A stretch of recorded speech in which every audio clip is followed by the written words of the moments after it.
designed to encourage, empower, and educate real estate professionals by sharing best practices from business leaders that are proven winners. I'm your host, Kyle Malnati, and this is Calibrate Real Estate. Broadcasting from the Mile High City, thank you for tuning in to the Calibrate Real Estate Podcast. I'm your host, Kyle Malnati, and as you know, this podcast is designed to encourage, to empower, and to educate real estate professionals around the world. Well, the best way that I can do that is I'd like to celebrate this podcast. It's August 2018, and this episode is going to be the first of two installments where we're digging into the archives and we're taking some of the best content from one question that I asked. It's this idea of Dear Younger Me. It's words of wisdom from people that I really respect. And these words of wisdom are from mentors, people that I've learned from. They're either real estate investors or realtors or just real estate professionals in the industry. And they've been there, they've done that, they have had success. And through those successes, they've also had their fair share of heartache, their fair share of learning experiences, and they typically distill that learning experience down into this one question, Dear Younger Me, which is the idea of what's that advice you wish you knew when you were 22, now that you've been there and done that. So again, this is installment number 1, episode 33. I've been podcasting now for 4 years. I started back in August 2014, and I thought what a great way to celebrate that we are over 65 total episodes between the two podcasts I've been doing since 2014. And I think that you're going to love to hear some of the best advice that I've received over the years using this question, Dear Younger Me. So thank you so much for tuning in, and we'll see you next week for installment number 2.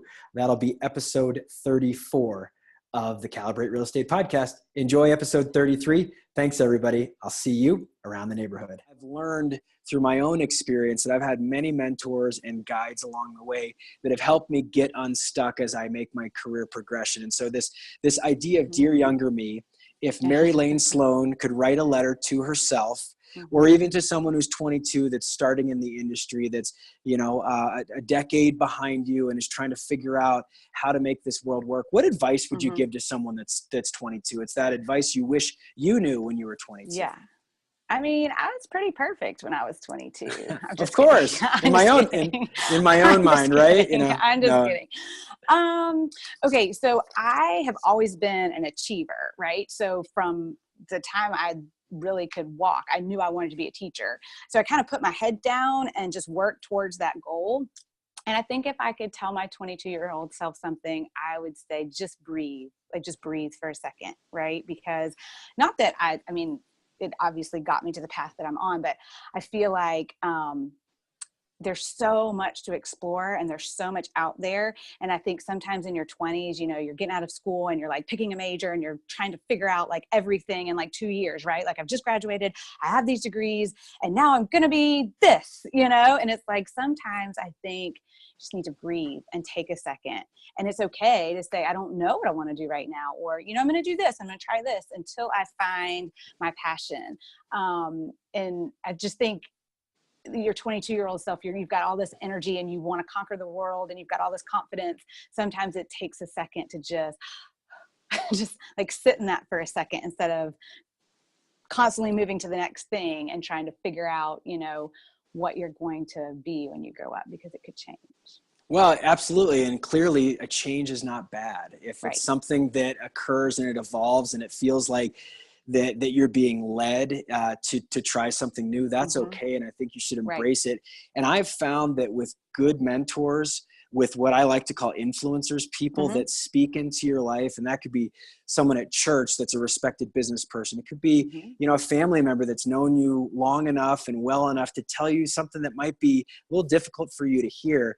Or it could be a coworker, someone that is literally on the path that you want to be on, but they're 5 or 10 years ahead of you. And they almost feel like that older brother or sister or cousin that can give you that advice. So I love that. And I agree. Sometimes we just get so excited about what we can accomplish that we kind of forget, like, we're here in this space and we've got some things to learn. And I think that's probably the most important thing, is just to understand that you are here. This is a long-term thing, Right. and it might change and it might evolve. And I think the path to success is often born out of failure.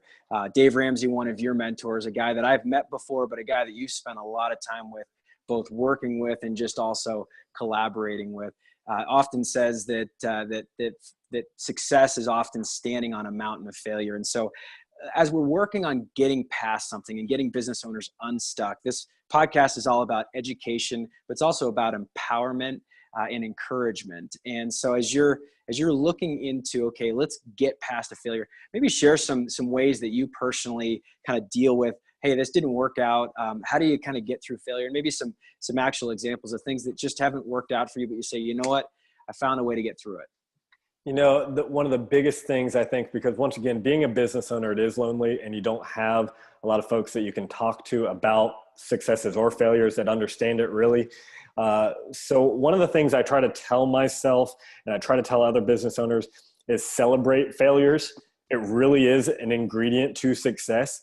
You know, we get that, you know, we hear that your success is a mountain of failures, right? We get that intellectually. In our own worlds, we don't operate that way, right? Like, we hold ourselves to a standard of perfection. That's not real. And if you feel like you're being perfect, you're not doing enough and you're not on the path to success. Failure is an important ingredient to that. So I try to change my mindset to embrace failure. Now, I want to minimize it. Like, I'm not looking for it, right? But it's going to happen. And so just when it happens, the key is getting past it as fast as you can. And so for me, celebrating it, recognizing it as a step forward helps me get past it and not wallow in it for a long time. And man, I'm better than that. I shouldn't have done that. I should have seen this. We beat ourselves up, and you get that head talk going because you have no one else to speak truth into your life because you're the business owner on your own, is a really challenging place. So try to spin that to positive head talk, right? Celebrate the failures. For me personally, I mean, there's just so many failures in my life that just speak into, I feel like I've had a really successful life. It's because of all the failures. Like I've learned a lot of things by failing. And so for me, the important ones, the ones that stick out is when I forget about people, when I forget about relationships, I get too operational. Those are the ones that are harder for me to get over. When I hurt relationships or value relationships less to get something done, those are the ones that come back and haunt me personally. And so that's why I am very particular when I'm doing strategic planning to really look at the relationships in the room, mine for conflict, to try to get people past that and build trust, right? Because it really is all about people. That your team is how you're going to get any real success, right? If you're trying to get beyond where you're at, you're going to need people to help you get there. And so for me personally, it really all comes down to people and relationships. And so the ones that haunt me the most are the ones where I sacrificed relationships or was short or prideful and, injured relationships because of it.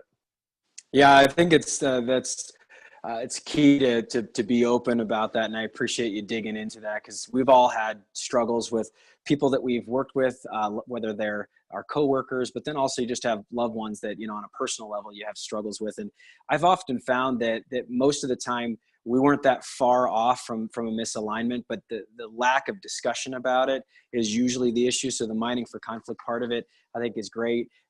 As it relates to this podcast, the encouragement component is that you're naturally, if you're stretching, if you're trying to achieve something, you're going to fall short, and that's okay. And I think that the best thing that I heard as I'm just kind of distilling everything that you've said is that create this environment where it's appropriate and okay to speak verbally with the people that are your mentors, but also the people that are in your leadership group about things that didn't work out.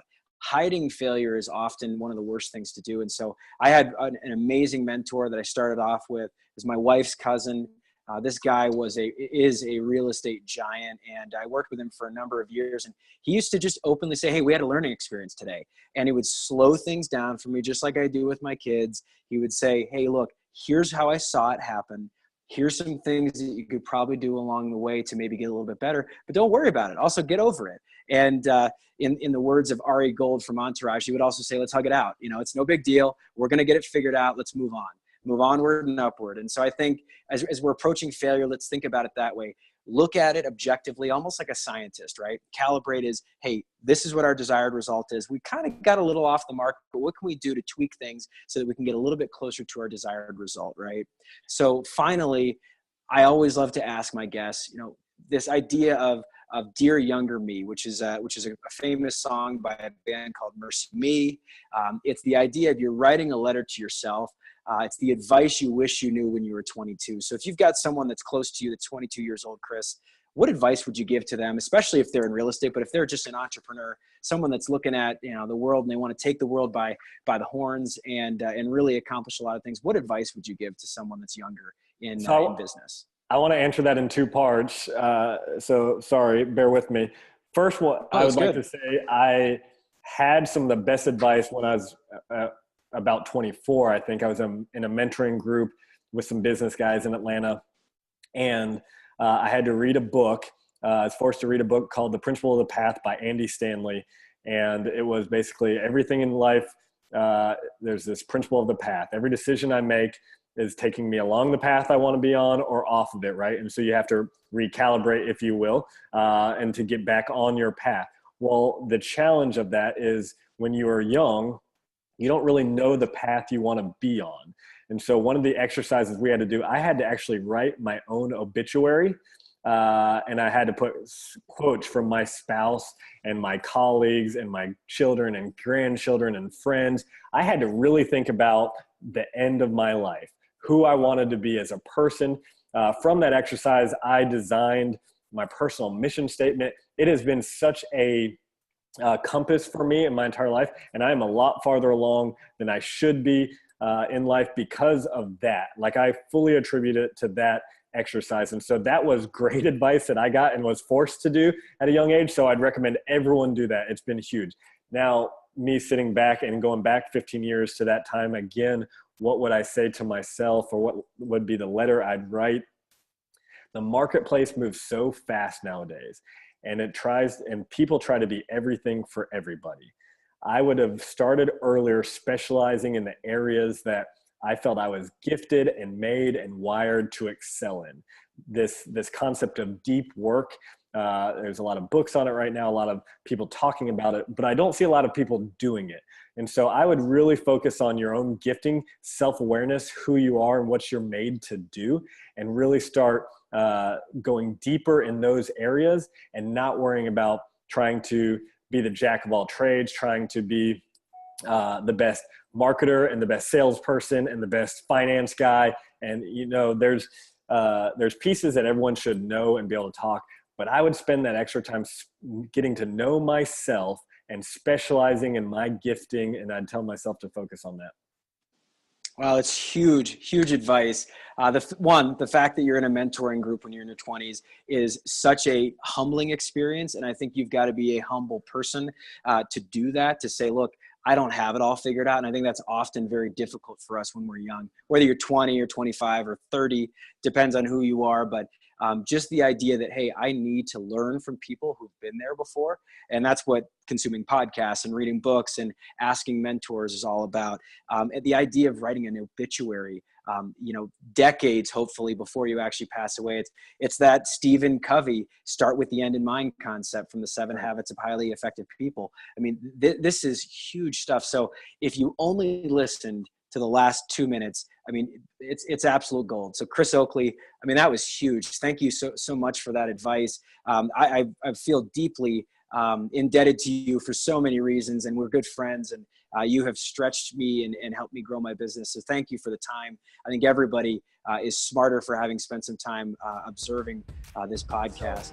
I want to communicate with our audience the advice that you wish that you knew when you were 22. We're both younger guys, but we're not 22 anymore. And I feel like I have been blessed to have mentors in my life.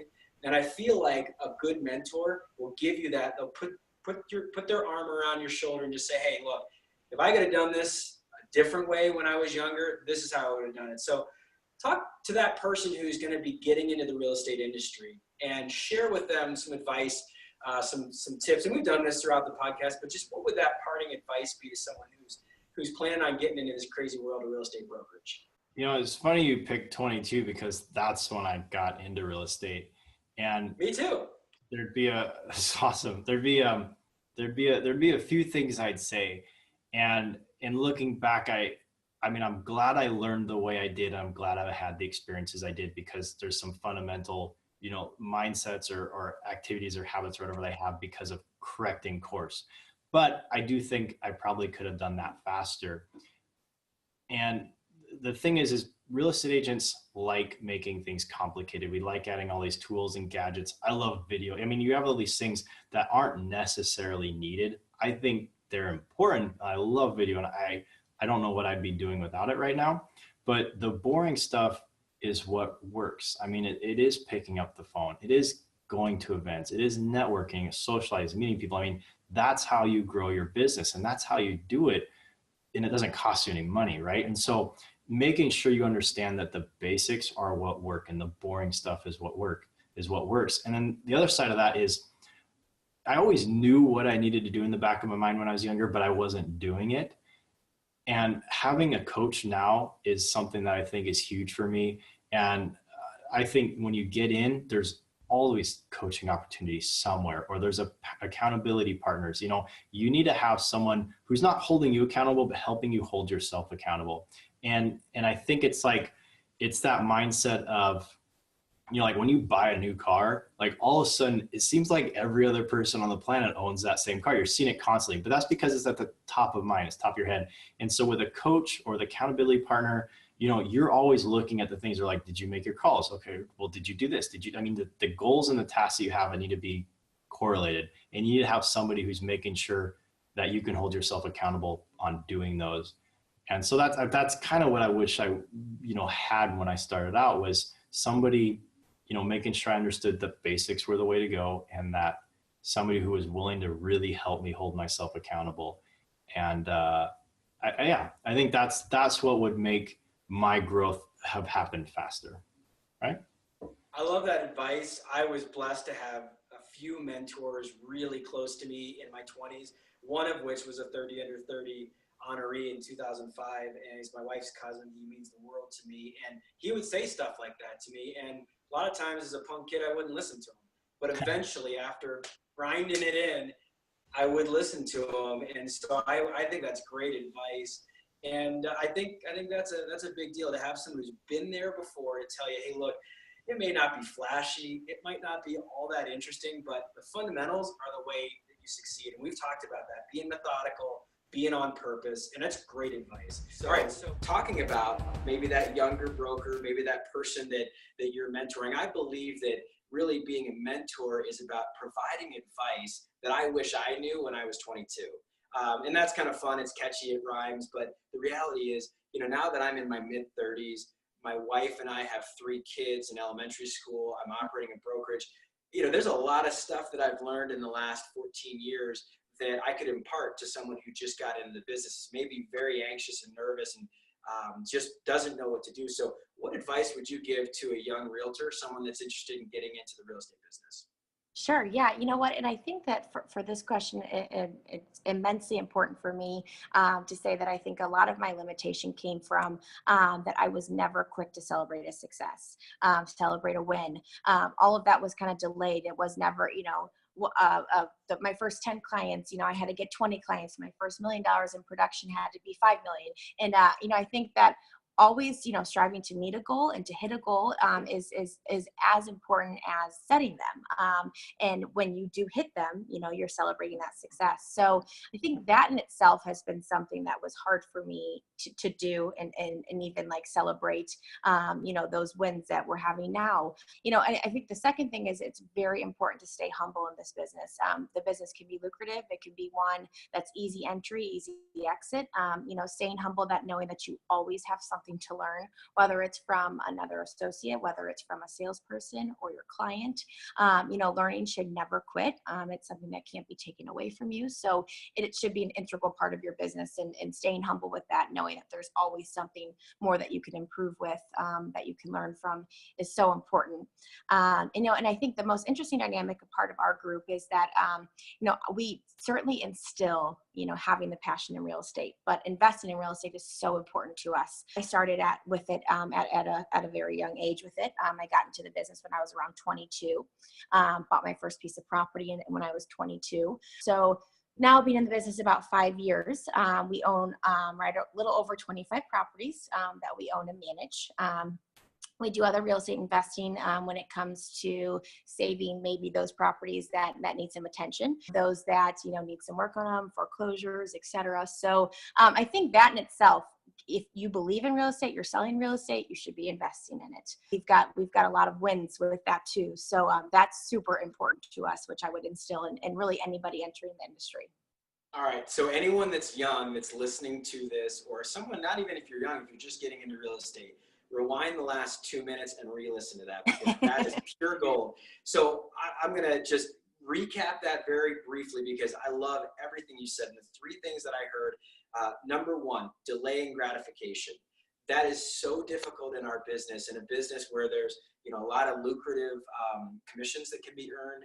And in some cases, if you're working with luxury homeowners, or in my case, if you're working with real estate investors, people that are very successful, you can look at that flashy new car that someone's got, or this, or the broker that's sitting 2 doors down from you, or 2 cubes down from you, just got this new car, and you're like, man, I thought I was doing better than him or her. And so delaying gratification, that's slow and methodical, the tortoise always wins, is very important. And that creates sustainable success long-term, right? Not this flash in the pan. This is going to be sustainable success. The second thing, being humble. And out of being humble is humility. It's thinking of yourself less, thinking of others more. And I think in our culture right now, we've got this confusion between humility and humiliation, that somehow when you're humble, you're going to be humiliated, and that someone's going to make fun of you, or that you're subservient to someone. And true service, true customer service is a wonderful thing, and it's our responsibility as realtors. And then finally, real estate investing. I'm a commercial realtor. I help people buy and sell apartment buildings. Before we started this podcast, I had done over 30 episodes with real estate investors on best practices and how you do that. And that was called the Kyle Malnati Show. And so without any prompting, you dive right into that. And so as we wrap up our show, there's always a question that I end our show with. And it's this concept of Dear Younger Me. It's a presentation that I've done before. And the idea is, what advice would you give to that younger version of yourself, or someone who's in their early 20s and they're looking at you and they're like, Rachel's done so much. What can I do? How can I set my life up right? And so this is the advice you wish you knew when you were 22. So out of failure, what are a couple things that you would share to a 22-year-old version of you, or someone that you're mentoring that's in their 20s, that you would say, hey, these are the things you need to remember? Sure. So of course, everybody's going to say, work hard while you can, while you've got the time, all of that. But what I've really learned is to set boundaries. You need to be able to take time and say, you know what, I can't help you right now, but here's when I can help you. The only points of regret in my business are when I have put someone else's needs before that of my family. And you only have to do it a couple of times before you really say, well, this is not the way that I wanted this to turn out, because most oftentimes those people who don't understand and aren't willing to work with you on scheduling are just people who are going to take advantage of you in the end, or move on to somebody else anyway. So it's important to respect yourself, respect your time, and make sure that you're doing business with people who you like, because you spend a lot of time with those people, and you need to make sure that you're like-minded, that you have common goals, and just help them to realize that, or realize those goals. But it's important to really make sure that you're able to prioritize your life, and the ultimate reason that you're working is make your life for your family better, or at least it is for me. And so to be able to do that, sometimes you have to say no. I have a quote written on the wall behind my desk. You have to say no to the good to say yes to the best. That's Zig Ziglar. And it's something that I have to remind myself all the time. That is why I have it written there. I see it every day when I'm coming into the office, because I am definitely a people pleaser. I just want to say yes to everything. And you just have to realize, when you're going to be burning yourself out, and when you can say, no, I can't do that. This is how I can help in another way. Well, as often happens when people achieve a certain level of success, others come to them and say, how did you do it, right? Sure. And so I have ranked in the top 100 our team for Keller Williams ever since we've been at Keller Williams in 2009. So we're a high producing team. And so I've been doing some coaching and training through the years, and over again, I pretty much kept having the same questions. And so I was like, okay, well, there's certain things that you can do to achieve success at a high level in both your business and your personal life. And it felt like it was the same message being delivered, but what I found was that people felt like they didn't have time to invest in their business and personal development. I'm like, okay, well, could you do 5 minutes a day? Yeah. And so most people said, yes, I could. Many real estate books offer information that is valuable, and a lot of times I find that people, though, they'll start a book and they don't actually end up finishing the book, or they don't find ways to apply the book because the information isn't inspirational enough, or it doesn't have enough memory devices so that they can actually put it into action. Sure. And so the idea is, information without implementation is basically entertainment, right? Right, So, exactly. so we need to put it into action if we're going to actually see or implement any change. That's right. And so setting up the habit of personal and business development, one of the key aspects is reading. And this is a lot in the book, is compilations of best practices. It actually has a structure. It has sections on commit to get leads, which is lead generation. Everybody needs a lead. Vitally important. Right, Yep. in order to have something to do. Yep. And then You gotta sell something. and then you have to sell it. So you get that lead, and then you have to convert or consult that to sell. A lot of times what happens to real estate agents or other sales professionals, they'll get a lead, they'll get it to settlement, and then they don't have anything to do, and they go get a lead and they get it to settlement, and they get stuck in this transactional loop. And to get out of that loop and actually have a sustainable, thriving, ongoing business, as you said, there are things to do to connect, to build, and grow. And that is the third component, a key aspect to the book. And so that is all surrounded by success, thinking, activities, and vision. Because I'm sure you are aware that mindset, right, Yep. is key, because particularly in a sales-oriented business, there's a lot of hurdles you have to go through in order to get a deal done, and there's a lot of can be rejection and frustration and getting just even getting the business, right? Yeah, that mindset component I think is so important for realtors. I love the fact that you've taken things that have made you successful and you've distilled it down into a very digestible package in a book. Every single day is a page or a page and a half, and you can flip through it daily and get some inspiration, but also get that practical knowledge. And I think that's really important. It's one thing to have inspiration. We all have inspiration and it kind of dies down. Yes. Having that information, also having that step-by-step process of what to do going forward, I think is really important. And so as you wrote this book, one of my natural questions is, what are the factors that contribute to your success in real estate? What are some of those things that you really latch onto? You say that was really one of the things that helped me become successful. Well, I would say habit formation, good habit formation, is probably one of the keys to success. Sure. And I'm not the only one that says that. I mean, if you read a lot of entrepreneurial success and just personal development literature, they will attest to the power of habit. In fact, there's a book, The Power of Habit, which you and I talked about. Yeah, Charles Duhigg. Yes. So the idea is that success is attainable, but many people they're very roller coaster in their their efforts. And so by setting up good habits, and for me as an agent and new in the business, one of the key habits I set up was very consistent lead generation and very consistent practices of adding to my database and very consistent practices of touching my past clients.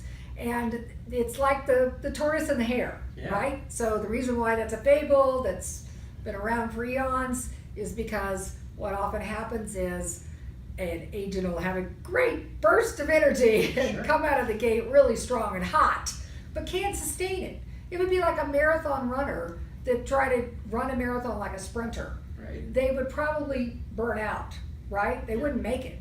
Well, so it's the same with this industry. I find that if you're to sustain success over a long period of time, it's those consistent habits. And that's where this is key, something like this, where you are building into your life consistent habit of personal and business development.